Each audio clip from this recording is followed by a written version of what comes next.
He stared, his mouth slightly open, trying to make sense of what his eyes showed him. The Draenei city was glorious, woven into the side of the mountain as if it had sprung from it. To Duratan's eyes, it was a union of stone and metal, of nature and artifice. He did not know exactly what he was seeing, but he knew it to be harmonious. With its concealed spell dissolved, the city was revealed in its tranquil magnificence. Everything he saw drew the eye upward. Massive stone steps, wide and blunt at the base and tapering toward the top, led to spherical dwellings. One reminded Duratan of a snail shell, another of a mushroom. The combination was striking. Bathed in the hues of the setting sun, the bold lines of the steps were softened, and the dome seemed even more invitingly round. He turned to see a similar expression of awe on Orgrim's face, and then saw the slight smile curving Restalan's blue lips. "You're welcome here, Duratan and Orgrim," Restalan said. The words seemed to break the spell, and Duratan moved forward awkwardly. The stone of the roads had been smoothed by time or Draenei hands, he could not say. As they drew closer, Duratan could see that the city continued up the mountain. The architectural pattern of wide, bold steps leading to a softly curved structure was repeated here. There were long roads made of the same white stone that somehow did not seem to get dirty, although at least 10 generations of orcs had lived and died since the Draenei had arrived. Instead of the skins and horns of animals slain in the hunt, the Draenei seemingly utilized the gifts of the earth. Gleaming gems were everywhere, and there was that curious overabundance of light brown metal unlike any Duratan had ever seen. The orcs knew metal. They worked it to serve them. Duratan himself had helped in the hunt with axe and sword, but this? "What is your city made of?" Orgrim asked. It was the first thing he had said since the two began their odd journey in the company of the Draenei. "Many things," Restalan said amiably. They were passing through the gates now and receiving curious but not hostile looks from the denizens of this place. "We're travelers, fairly new to your world." "New," Duratan said. "It was over 200 summers ago that your people came here. We were not as we are now." "No, you are not," Restalan agreed smoothly. "We have watched the orcs grow in strength and skill and talent. You have impressed us." Duratan knew it was meant as a compliment, but somehow the compliment stung. As if the Draenei thought they were somehow better than the orcs. The thought came and went, fleeting as a brush from a butterfly's wings. He kept looking around and, to his shame, wondered if that was not indeed the case. No orc dwelling was this ornate, this complicated. But then, the orcs were not Draenei. They did not need or choose to live like the Draenei. To answer your question, Orgrim, when we arrived here, we utilized everything we had brought with us. I know your people build boats to travel the rivers and lakes. Well, we came on a boat that could travel in the sky, a boat that brought us here. It was made of metal and other things. Once we realized that this was to be our new home, we took part of the boat and used it in our architecture. So that was the giant, muted, swirling metal that seemed at once to be made of copper and skin. Duratan's breath caught. Beside him, Orgrim scowled. "You lie. Metal cannot float." An orc would have growled and boxed Orgrim's ears hard for such insolence. The Draenei merely chuckled. "That is different," sniffed Orgrim. "That is magic." "So is this of a sort," Restalan said. He beckoned to one of his men and said something in his native tongue. The other Draenei nodded and hurried ahead. There was someone I would like you to meet." "If he is not too busy," Restalan said, then fell silent. Duratan had 1,000 questions but did not dare voice them, fearing that he would make himself look foolish. Orgrim seemed to have accepted Restylun's comment about magic, but both youths still craned their necks looking around. They passed many Draenei on the street. One saw a female who looked about their age. She was delicately built but tall, and when Duritan met her gaze, he seemed startled. She seemed startled. Then a soft smile curved her lips, and she ducked her head shyly. Duritan felt himself smile in return. Without thinking, he said, "In our encampment, you would find many children. Where are the Draenei children?" "We do not have many," Restylun said. "Our people are very long-lived, and because of that, we do not often have children." "How long-lived?" said Orgrim. "Very," said Restylun, was all Restylun would say. "Suffice it to say that I remember our arrival here." Orgrim stared openly at their companion. Duritan wanted to elbow him, but he was too far away. He suddenly realized that the young-seemed female they had just seen was probably nowhere near his age after all. At that moment, the scout that Restylun had dispatched returned and spoke quickly. Restylun looked pleased at whatever the scout had to say, then turned, smiling, to the two orcs. "The one who brought us to this world, our prophet Valen, is staying here for several days. I thought he might wish to see you. It is not often we get such visitors." Restylun's smile widened. "I am very pleased to say that not only has Valen agreed to meet you, he has invited you to stay with him this evening. You are to dine with him and sleep in the Magister's house. This is a very high honor indeed."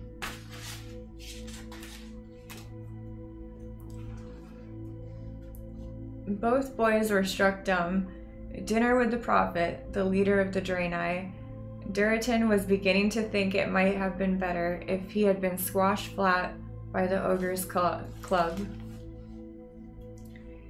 They followed dutifully as Restylun led them down the road.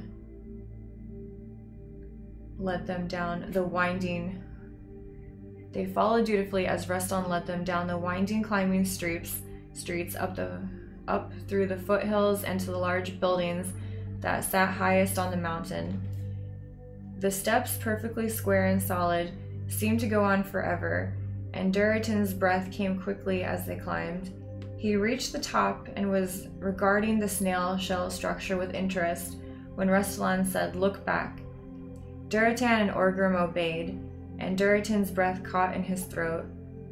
Below them, spreading out like jewels on a meadow, was the Draenei city.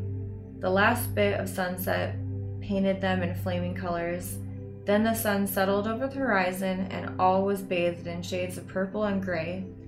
Lights came on in the houses, and Duritan thought of the stars in the sky settling on the earth. "I do not mean to brag, but I am proud of my people and our city," Restylun said. "We have worked hard here. We love Draenor, and I never thought to have the chance to share it with an orc.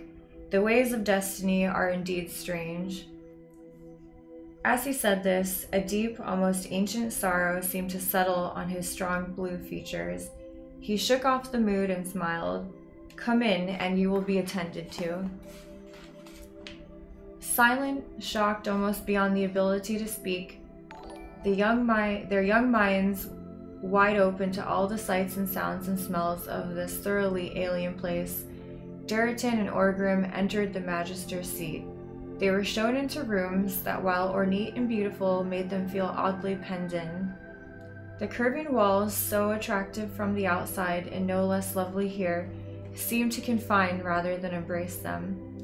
Fruit sat in bowls ready for consumption, strange clothes were set out for them to wear, and a tub of water so hot that it steamed sat in the middle of the room. "That water is too hot to drink, and it is too much for steeping leaves," Duritan said. "It is for bathing," the Draenei replied. "Bathing? To wash the dirt from one's body," Restylun said. Orgrim shot him a look, but Restylun seemed to be quite serious. "We do not bathe," Orgrim growled. "We swim in the rivers in the summer," Duritan said. "Perhaps this is similar." "You do not need to do anything you feel uncomfortable with," said Restylun. "The bath, the food, the clothes are here for your pleasure. Prophet Valen will expect to see you in an hour. I will come for you then. Is there anything you need?" They shook their heads. Restala nodded and closed the door. Duratan turned to Orgrim. "Do you think we're in danger?" Orgrim eyed the strange materials and the hot water. "No," he said, "but I feel like I'm in a cave. I would rather be in a tent." "Me too." Duratan went to the wall and tentatively touched the curving surface. It felt cool and smooth beneath his fingers. He realized that he had expected it to feel warm and somehow alive. Duratan turned and pointed at the water. "Do you want to try it?" "No," Orgrim said. Both orcs started laughing, and both eventually splashed their faces and found the warm water, to be more pleasant than anticipated. They ate the fruit, drank the water, and decided that the cloth vests laid out for their use were acceptable to wear in place of their soiled, sweat-stiff tunics, but that they would keep their leather breeches.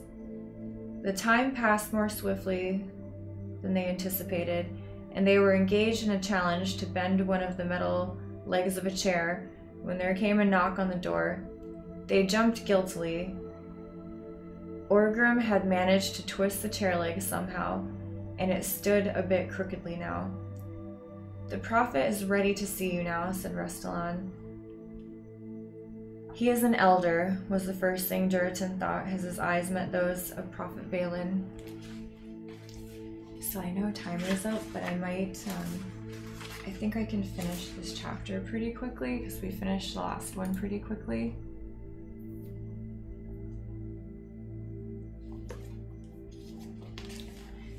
Seeing the other Draenei up close had been startling enough. To behold Valen was something else again. The Draenei prophet was half a head taller than the tallest of the city guards Duratan had seen, but not as powerful seeming physically.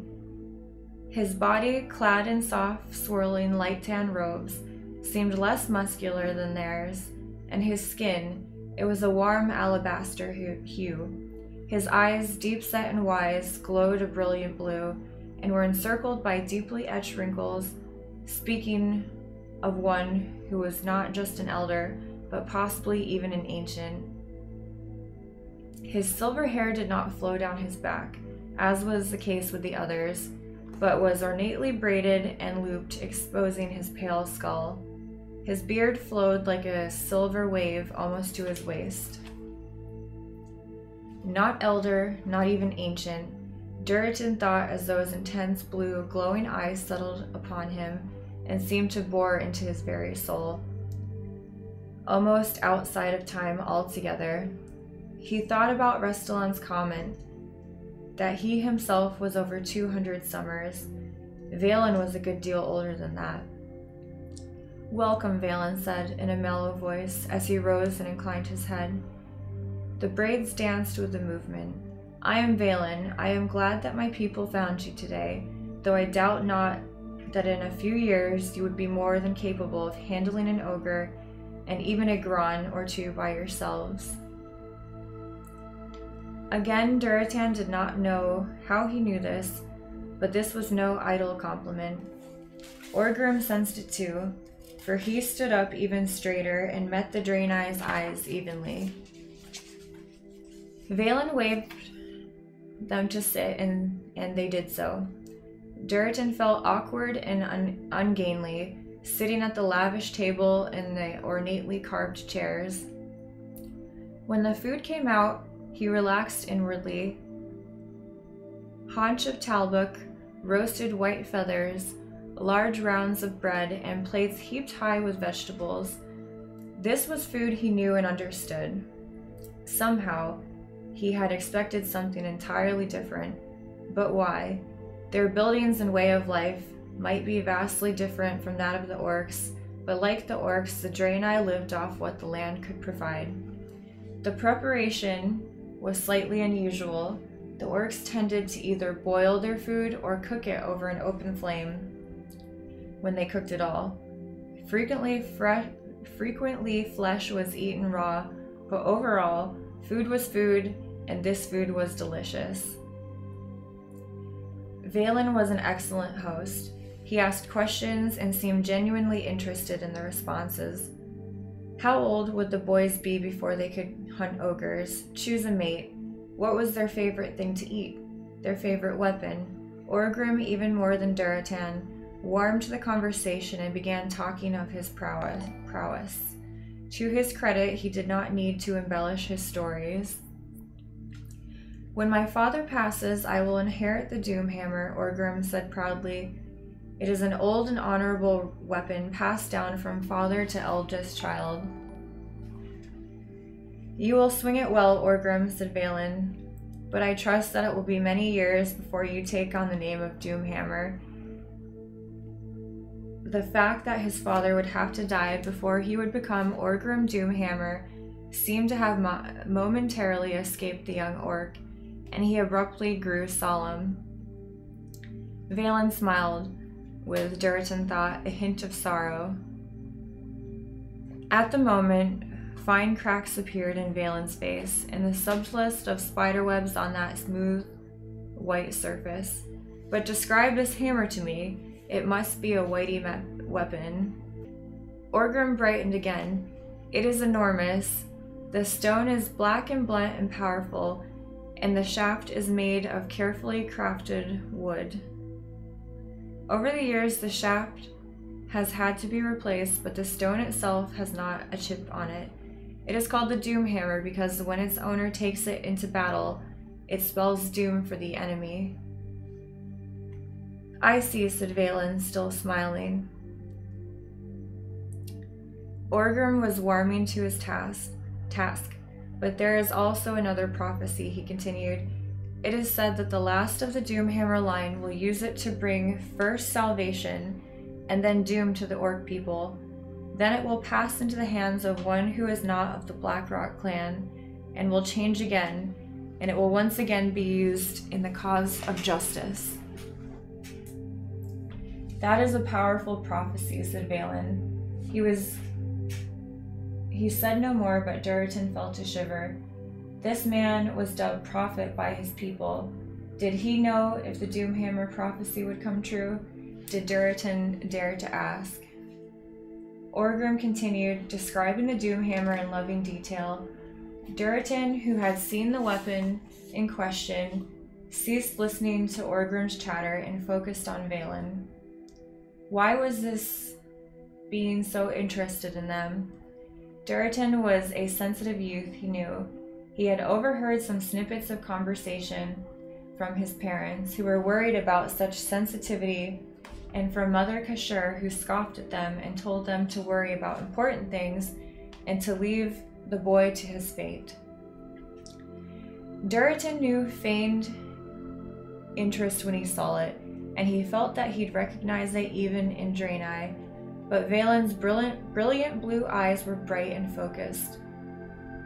His kind of ugly face open, his questions sincere. He wanted to hear about the orcs, and the more he heard, the sadder he seemed to become. I wish Mother Kashur could be here instead of me, Duratan thought suddenly. She would appreciate this opportunity more than Orgrim or I could. When Orgrim had finished describing the Doomhammer, Duratan asked, Can you tell us of your people, Prophet? We know so little. In the last few hours, I have learned more than any of my people have over the last 100 years, I believe. Valen turned glowing blue eyes to Duratan. Duratan wanted to quail from that gaze, not because he was afraid of it, but because he had never before felt so seen. The Draenei have never withheld information, young Duratan, but I believe you may be the first who has ever asked. What do you wish to know? Everything, Duratan wanted to say, but instead focused his question. The orcs had never met the Draenei until 200 summers passed. Restalan said you came here in a great vessel that can travel the skies. Tell me more of this. Valen took a sip of the beverage that tasted like summer to Duratan and smiled. To begin with, Draenei is not our true name. It is a term that means exiled ones. Duritan gaped. We disagreed with others in our world. We chose not to sell our people into slavery, and for that we were exiled. We have spent much time finding a suitable place to dwell, a place to call our own.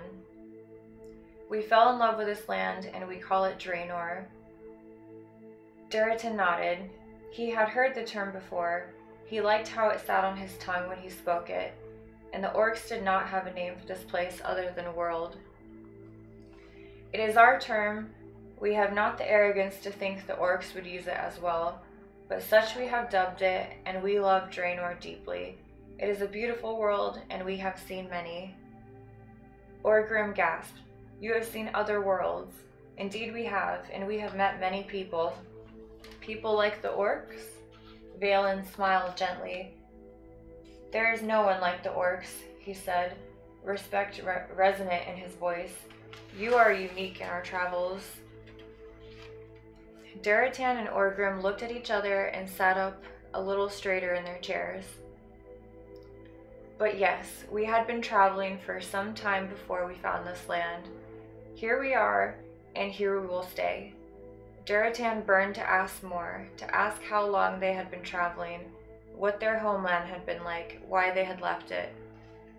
But there was something in Valen's timeless face that told him that although he had been invited to inquire, the Draenei leader would not tell him that particular tale. So instead he asked about how they had tamed the nature of their weapons and magic. Our magic comes from the earth, Duritan said, from the shaman and the ancestors. Our magic comes from a different source, Valen said. I do not think you will understand it if I explained it. Orgrim said indignantly, We are not stupid. Forgive me, I did not mean to imply that, Valen said at once. It was a graceful and sincere apology, and again Duritan was impressed. Your people are wise, and you two are obviously bright, but I am not sure I have the words in your language. I have no doubt that if I had the time and vocabulary, you would understand. Even in the explanation, he seemed to grope for the words. Duritan thought of the sort of magic that could disguise a city, thought of the soft, uncanny metal somehow melded with gems of the earth and solid stone, and realized that Valen was right. There did not breathe an orc who could have grasped all of this in a single evening, though he suspected Mother Kashur would have an intrinsic comprehension, and he again wondered why it was that the two races did not interact more. The conversation turned to more mundane topics. The two youths learned that deep in the Terrakar forest was a spot, sacred to the Draenei, called Achendune. If anyone knows how to say that, let me know. Achendune? Here the dead were laid to rest, placed in the ground instead of being burned on pyres. Privately, Duritan thought this odd, but held his tongue. Telmore was the closest town to this city of the dead, and Valen had come on a sad mission, to lay to rest some who had died fighting the same ogre that had almost claimed Orgrim and Duritan earlier that day. Normally, Valen explained, he lived in a beautiful place called the Temple of Karabor. There were other Draenei towns, but the largest was to the north, a place called Shatrath. At last, the meal was over. Valen sighed, and his eyes rested on the empty plate, but Duritan felt certain the prophet did not see it. You will excuse me, Valen said, rising. It has been a long day, and I must meditate before I sleep. It has been an honor to meet you. Duritan of the Frostwolf clan and Orgrim of the Blackrock clan. I trust you will sleep well and deeply, safe within these walls, where none of your people have been before. Duritan and Orgrim rose with the others and bowed. Valen smiled, with, Duritan thought, a hint of that strange sorrow he had glimpsed in the Draenei leader earlier. We will meet again, young ones. Good night. The two orcs left shortly afterward. They were escorted to their rooms and indeed slept well, though Duratan had a dream of an old orc sitting quietly by his side and wondered what it meant. Bring him, the old orc said to Mother Kashur. Mother Kashur, the eldest shaman of the Frostwolf clan, slept deeply. Because of her high position of honor, her tent was second in lavishness only to that of Garrod, the clan leader. Thick rugs of cleft hoof fur kept her old bones from the cold of the earth, and a loyal and loving granddaughter tended to her needs, cooking and cleaning and keeping the fire stoked on cold days for the clan's mother. Mother Kashur's duty was to listen to the wind and water and fire and grass, and drink the bitter herbal beverage each night that opened her mind to visits from the ancestors. She gathered information for her clan the way the others gathered fruits and firewood, and this gift nourished them as deeply. The old orc was not present, and yet she knew he was real. He was in her dream, and that was enough for her. In this dream state, she was young and vibrant, could see her ruddy skin glowing with health, knew her form to be sleek and knotted with muscle. The old orc was the age at which he had died, the age at which his wisdom had been at its height. His name had been Talcraw in life, but now, although he was many generations distant from her, she only called him grandfather. You received the message, grandfather told the young, vibrant dream Kashur. She nodded, her dark hair flowing with the movement. He and the Blackrock boy are with the Draenei, she said. They will be safe. I can feel it. Grandfather Talcraw nodded, his thick jowls shaking with the movement. His tusks were yellowing with age, and one had been broken off in a battle long since forgotten. Yes, they are safe. Bring him. It was the second time he had said this, and Kashur was not certain as to what he meant. He will come to the mountain in a few months, when the trees shed their leaves to sleep, she said. So yes, I will bring him. Talcraw shook his head fiercely. His brown eyes narrowed in annoyance. Kashur smothered a smile. Of all the spirits that honored her with their presence, Grandfather Talcraw was one of the least patient. No, no, Talcraw growled. Bring him to us. Bring him to the caverns of Ashugun. I would look upon him there. Kashur inhaled swiftly. You wish me to take him to meet the ancestors? Is that not what I just said? Foolish girl, what has happened to the shaman these days? It was a rant he went on frequently, and it troubled Kashur not in the slightest. She was too stunned by the import of what he had just said. Sometimes the ancestors had wanted to see a child before. It was infrequent, but it had occurred. Usually it meant that the child in question was destined for the shamanic path. She had not thought Duratan's feet would walk that road. It was rare that a shaman led a clan. There would be too much pulling him in each direction for him to be an effective leader, to both listen to and honor the spirits and to guide one people well were more than most orcs could manage. One who could do both would be a remarkable orc indeed. When Kashur did not reply, Grandfather growled and slammed his staff on the ground. Kashur jumped slightly. I will bring him on his initiation day, Kashur assured her ancestor. At last you understand, Talcraw said, shaking his staff at her. And if you fail me, I will take my staff to your head instead of the innocent earth. He could not completely hide a smile as he said it, and Kashur smiled back as her dream self closed her eyes. For all his bluster and short temper, Talcraw was wise and kind and loved her deeply. She wished she had known him when he was alive, but he had died almost 100 years ago.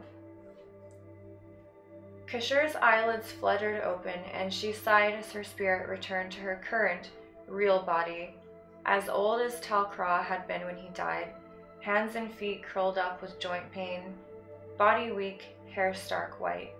She knew in her heart that the time would come when she would be able to leave this body, this shell, for the final time, and it would be with the ancestors in the sacred mountain. Drekthar, her apprentice, would then be the advisor to Garrett and the rest of the Frostwolf clan. She had every confidence in him and actually looked forward to the day when she would be pure spiritual energy. Although she mused as the sunlight trickled in and the birdsong caressed her ears, she would miss the things that had been alive. She would miss the things that being alive granted her. The simple things like birdsong and hot food and the loving touch of her granddaughter. Bring him, grandfather has said, and so she would. You